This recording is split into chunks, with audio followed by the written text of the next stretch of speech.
ஒருத்தர் கைலாசத்துக்கு வந்து பிரம்மச்சரியம் விட்டார். அவர் என்கிட்ட கேட்ட கேள்வி, சில நேரத்துல சன்னியாசத்தை ஆழமா நீங்க உலகத்துக்கு சொல்றீங்க, இது காரணம் என்ன சாமி? ரொம்ப கேஷுவலா, ரொம்ப ஸ்வீட்டா, ஜாலியா நான் சொன்னேன். ரொம்ப அழகான பொண்ணை கட்டிக்காத, அடுத்த மாசப்படுவான். ரொம்ப அசிங்கமான பொண்ணையும் கட்டிக்காத, நாளைக்கு உனக்கே பிடிக்காம போயிடும். உன்னோட உயரமா இருக்கிற பொண்ணை கட்டிக்காத, அவகிட்ட அண்ணாந்து பேசிய கழுத்து சுளிக்கிடும். குள்ளமா இருக்கிற பொண்ணை கட்டிக்காத, குனிஞ்ச தலை நிமிரவே முடியாது. குண்டான பொண்ணை கட்டிக்காத, அவ தீனிக்கும் வருமானம் பத்தாது. ஒல்லியான பொண்ணை கட்டிக்காத, வீட்டுக்குள்ள எங்கன்னு போய் தேடுவ அவளை. ரொம்ப படிச்ச பொண்ணை கட்டிக்காத, உன்னை மதிக்கவே மாட்டா. அதுக்காக படிக்காத பொண்ணை கட்டிடாத, நீ சொல்றது அவளுக்கு ஒண்ணும் புரியாது. தம்பி சொன்னது புரிஞ்சுதா?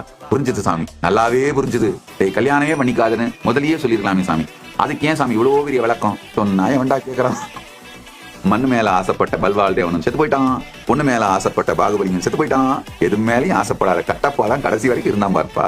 போலித்தனமான கெட்டப்பா வாழ்றத விட கட்டப்பா வாழ்ந்துட்டு போயிடலாம்ல. போய்யா.